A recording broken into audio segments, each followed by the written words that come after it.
Have you ever noticed how a clean, minimal Japanese room makes you feel instantly calmer, while your own cluttered space somehow drains your energy? What if the real secret behind Japanese simplicity isn't just about looking good, but about treating yourself with the respect you actually deserve? We've all been there, right? Scrolling through pictures of those beautiful Japanese homes with their clean lines, empty surfaces, and that peaceful vibe that just radiates through the screen. And honestly, most of us think it's just an aesthetic thing, something pretty to look at but impossible to actually live with. But here's what's wild about Japanese simplicity that nobody really talks about. It's not about perfection or some unattainable lifestyle. It's actually a form of self-respect that we've completely forgotten about in our chaotic, stuff-filled lives. Think about your own space for a second. When was the last time you walked into your room and felt genuinely peaceful, not just okay with it, but actually at ease? For most of us, that feeling is pretty rare because we're surrounded by things that don't serve us anymore. Old clothes we'll never wear, gadgets we bought on impulse, random stuff that just sits there collecting dust. And all of that visual noise, it's quietly telling us that we don't deserve better. Japanese simplicity flips that entire script. The philosophy behind the calm. When we look at Japanese culture, there's this concept called which basically means the space between things. It's not about what you have, but about the breathing room you give to everything in your life. And this isn't some modern minimalist trend that popped up on Instagram.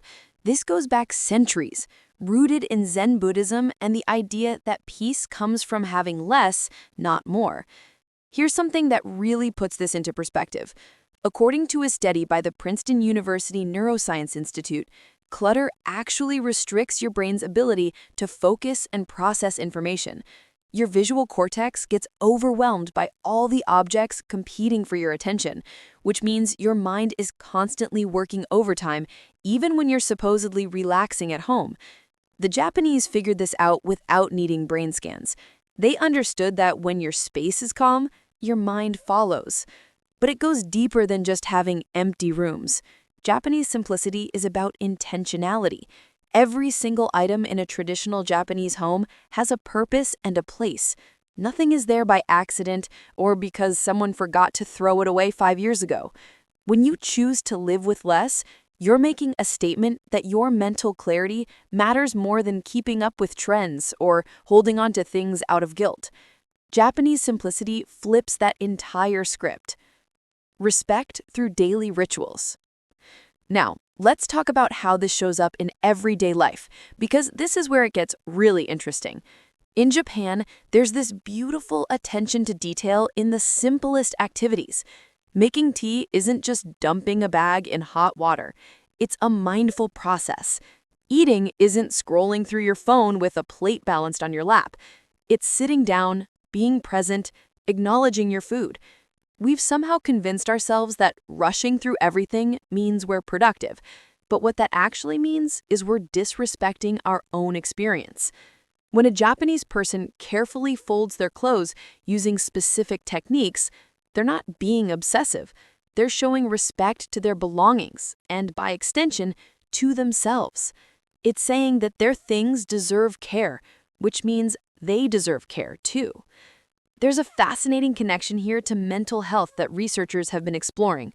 A 2019 study published in the journal Personality and Social Psychology Review found that people who described their homes as cluttered or full of unfinished projects were more likely to be depressed and fatigued. Their cortisol levels, the stress hormone, remained elevated throughout the day. Meanwhile, those who described their spaces as restful and restorative had healthier cortisol patterns. Japanese simplicity isn't just nice to look at, it's literally changing your body's stress response. The power of owning less. Here's where things get really practical. The average American home contains around 300,000 items, according to data from the Los Angeles Times. 300,000. That's not a typo. And most of us use only about 20% of what we own on a regular basis. So 80% of our stuff is just sitting there, taking up space, creating visual chaos and making us feel like we need bigger houses to store things we don't even use. Japanese homes, especially in cities where space is at a premium, operate completely differently. There's a concept called ichi-go ichi-e, which translates to one time, one meeting. It's about treasuring each moment because it will never happen in the exact same way again. When you apply this to possessions, it changes everything. You stop buying things mindlessly because you start asking yourself whether this item will genuinely enhance this one precious life you're living. When we own less, we're not depriving ourselves. We're actually giving ourselves the gift of space, time, and mental energy. Think about how much effort goes into maintaining all your stuff, cleaning it, organizing it, moving it around, feeling guilty about not using it. That's energy you could be spending on relationships, creativity, rest, or literally anything that actually matters to you. Japanese simplicity recognizes that your time and attention are finite resources that deserve respect. Now we need to talk about Wabi-Sabi because this concept completely changes how we view ourselves and our spaces. Wabi-Sabi is about finding beauty in imperfection, in things that are incomplete or impermanent. It's celebrating the crack in the teacup, the weathered wood, the asymmetry that makes something unique. We live in a culture obsessed with perfection. Our homes need to look like magazine spreads. Our lives need to appear flawless on social media. And when we inevitably fall short, we beat ourselves up and feel like failures. Japanese simplicity through the lens of Wabi-Sabi offers a completely different approach.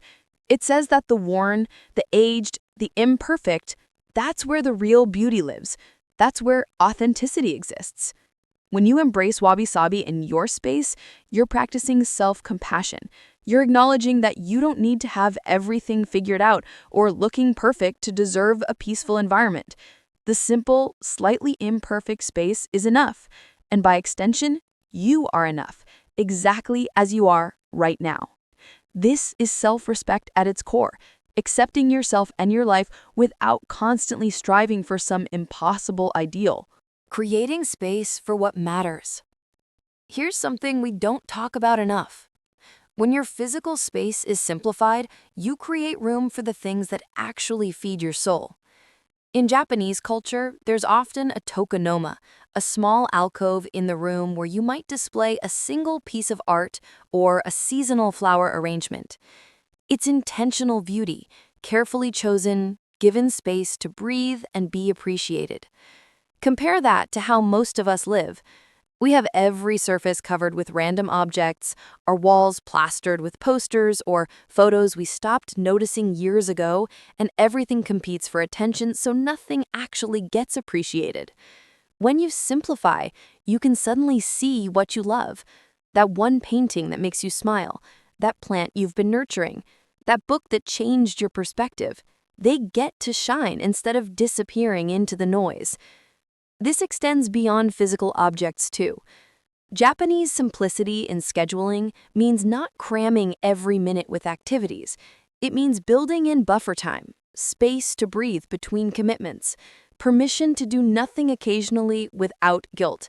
We respect ourselves when we acknowledge that we're not machines designed for constant productivity.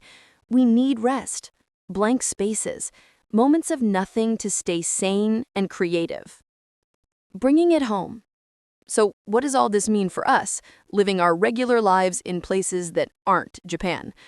It means we can start small. We can begin respecting ourselves by questioning why we're holding on to things that don't serve us, not in a harsh, judgmental way, but with curiosity and compassion. It means we can create one small area in our space that's intentionally simple and see how it feels. Maybe it's your bedside table with just a lamp and your current book. Maybe it's your kitchen counter, completely clear, except for one beautiful object. You're not trying to transform your entire life overnight. You're just experimenting with what it feels like to give yourself the gift of peace of mind. Japanese simplicity teaches us that self-respect isn't loud or showy. It's quiet, consistent, and deeply personal. It's choosing quality over quantity, intention over impulse, and space over stuff. When you simplify your environment, you're making a profound statement that your peace of mind matters more than impressing anyone or keeping up with consumer culture. At the end of the day, Japanese simplicity feels like self-respect because that's exactly what it is. It's treating your space, your time, and your attention as valuable resources worthy of protection. It's recognizing that you deserve to come home to calm instead of chaos. It's understanding that having less can actually mean experiencing more of what truly matters. And honestly, in our overwhelming, cluttered, constantly demanding world, choosing simplicity might be one of the most radical acts of self-care we can practice. So maybe it's time we stopped thinking of it as just an aesthetic and started seeing it for what it really is, a way of honoring ourselves.